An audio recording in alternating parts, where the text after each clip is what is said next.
बिहार से बेरोजगारी को खत्म करने का काम करेंगे, पलायन को खत्म करेंगे और एक नया साल में नई सरकार हम लोग बनाएंगे जहां पढ़ाई, दवाई, कमाई, सिंचाई, सुनवाई और कार्रवाई वाली सरकार हो, एक सकारात्मक सरकार हो, जो जनता की सरकार हो, जहां अफसरशाही को खत्म किया जाएगा। लोकतंत्र में जो मालिक जनता है उनकी सुनवाई हो और पूरी तरीके से बिहार जो है प्रगति करे, बिहार के लोग प्रगति करें। बिहार हमारा देश में अव्वल राज्यों में आए, एक ऐसा राज्य का हम लोग जो है कल्पना कर रहे हैं और सब लोगों का आशीर्वाद साथ होगा तो हम जरूर जो है कामयाब होंगे। सर, क्या चुनाव के बाद सरकार बनेगा कि उसके पहले ही बन जाएगा? अरे भाई, अब आप लोगों को कुछ चर्चा चाहिए, ठंडा में भूजा फाकिए ना। सर, इस सरकार में नीतीश जी रहेंगे इस सब में सर, आपके साथ नीतीश जी रहेंगे? आपके साथ नीतीश जी रहेंगे सर? देखिए, एक बात समझ जाइए, पहले ही स्पष्ट हम लोगों ने कर दिया। अब तो आप लोगों के माध्यम से माननीय मुख्यमंत्री जी को भी नए साल की शुभकामनाएं देते हैं और हम सब लोग जान रहे हैं कि इस साल में हमारे मुख्यमंत्री नीतीश चाचा जी का विदाई तय है। अभी तो ऐसे ही विदाई यात्रा में घूम रहे हैं, पता नहीं कहाँ घूम रहे, किससे मिल रहे, किससे बात कर रहे, पता ही नहीं चल रहा। तो हम लोग देखिए, 20 साल से बिहार ने उनको मौका दिया, अब वो ही टायर्ड, अब थक चुके हैं। 20 साल में अगर खेतों में एक ही ब्रांड का एक ही बीज अगर 20 साल तक बोगे तो जमीन भी बर्बाद होता है, फसल भी नहीं हो पाता। तो अब समय आ गया है नए ब्रांड का नया बीज लगाने का और इससे फसलें भी अच्छी आएंगी और आने वाली नस्लों का भविष्य भी बेहतर होगा।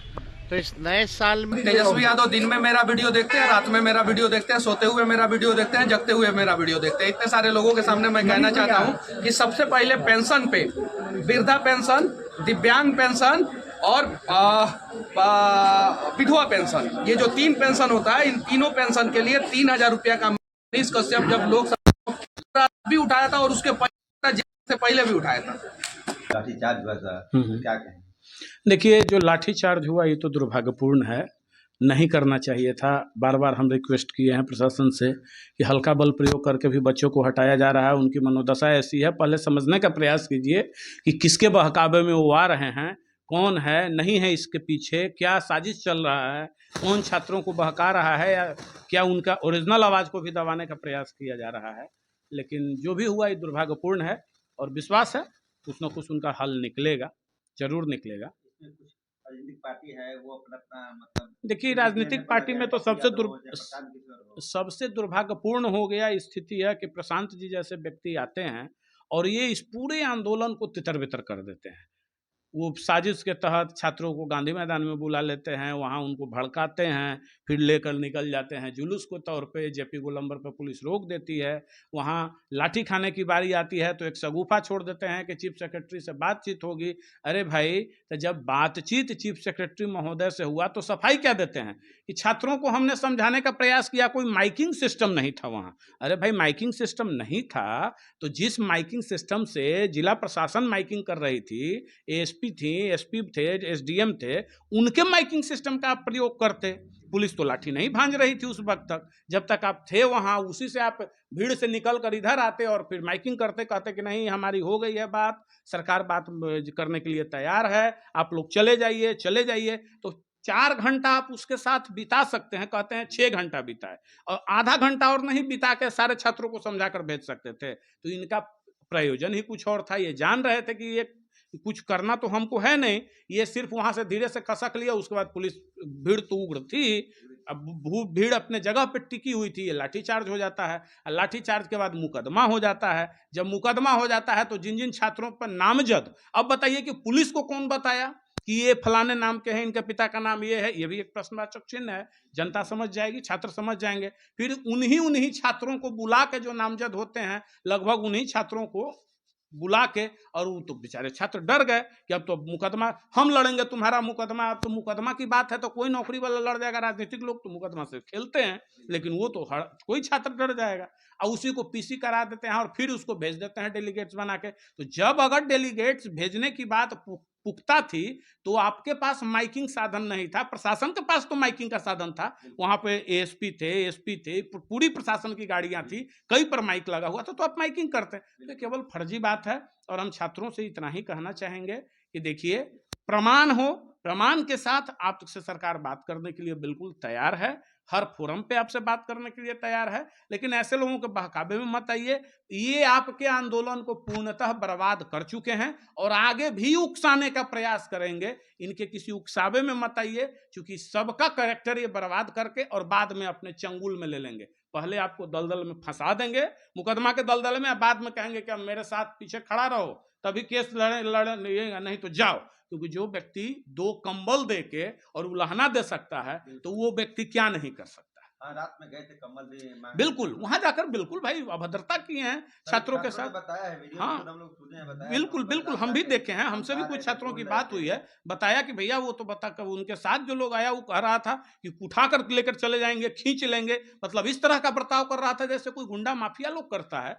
तो इस तरह की बात, तो इनका चरित्र ही यही है। इनके बहकावे में आइएगा, पहले ये प्रेम से बुलाते हैं, फिर आपको फंसाते हैं, जब आप फंस जाइएगा तो आपको ब्लैकमेल करना शुरू करेंगे। जी। और नरेंद्र मोदी को टैग करते हुए ये लिखा है कि भारत का सबसे बड़ा एग्जाम सेंटर बापू परीक्षा परिसर मिस मैनेजमेंट का शिकार हुआ। पेपर कहीं से भी गया, परीक्षा शुरू होने और परीक्षा अंत होने के बीच में अगर पेपर डिजिटल या फिजिकल या किसी फॉर्म में बाहर जाती है, सुप्रीम कोर्ट के माननीय सुप्रीम कोर्ट के हिसाब से वो पेपर लीक माना जाता है। इसका जांच कराए, डिजिटल फुटप्रिंट इसका सरकार निकाले कि क्या सही है क्या गलत है। ईओयू को बच्चों ने 8 बज के शाम जब एग्जाम खत्म हो गया, घर आ रहे होंगे, तो ईओयू को बच्चों ने भेजा, वही 1 बजे वाला, यानी एक बच्चा नहीं अलग बच्चा ये भेजा है, उसमें ईओयू धमका रही है। क्या मतलब है? अगर आपको कोई भेजा तो आप जांच करेंगे। यहाँ पे ईओयू लिखती है कृपया अपना नेम, एड्रेस और आधार कार्ड की कॉपी भी उपलब्ध कराएं। क्यों भाई? आपको अगर गया है तो आप जांच करें, आप उसको प्रताड़ित करने के लिए आप ये मांग रहे हैं। और मैं कहना चाहता हूं कि महोदय, केवल एक ही परीक्षा पे, एक ही केंद्र पे ऐसा नहीं हुआ। बापू सभागार जो है एक मतलब भगत सिंह जैसा क्रांतिकारी बन के उभरा, जो कि पूरा का पूरा चीज चला, और बाकी परीक्षा मतलब सेंट्रलाइज नहीं हुआ। जितनी भी मीडिया हुई सारी कवरेज बापू परीक्षा परिसर को मिली। बच्चों ने अपने अनुभव के आधार पे आरोप लगाया है कि 28 सेंटर में बच्चे जहां जहां एग्जाम दे रहे थे वहां क्या क्या हुआ। हम बारी बारी से आपको पढ़ करके सुनाते हैं। हाँ, और जितनी चीज हम बता रहे हैं सारे चीफ सेक्रेटरी सर को भी उपलब्ध कराया गया है हार्ड कॉपी में। ये जांच का, ये प्रूफ मैं नहीं दे रहा हूँ, ये मैं दिखा रहा हूँ स्क्रीनशॉट जो बच्चों ने भेजा है कि ईओयू को हम भेजे हैं। ट्विटर पे क्वेश्चन था, अलग अलग बच्चे जो है ये भेजे हैं। हम लोग का एक एविडेंस ग्रुप है, हम लोग कोई खुफिया विभाग या सीबीआई वाले तो है नहीं कि हमारे पास सीसीटीवी का एक्सेस होगा या हमारे पास डिवाइसेस कुछ है। आपके पास महोदय सारे सीसीटीवी है, आप खंगालो और सार्वजनिक करो, सारे बच्चों को दिखाओ, और छोटा मोटा क्लिप नहीं, 2 घंटा 3 घंटा का है, पूरा का पूरा दिखाओ कि वहाँ क्या क्या हुआ। मैं शुरू करता हूँ लिस्ट। DAV public school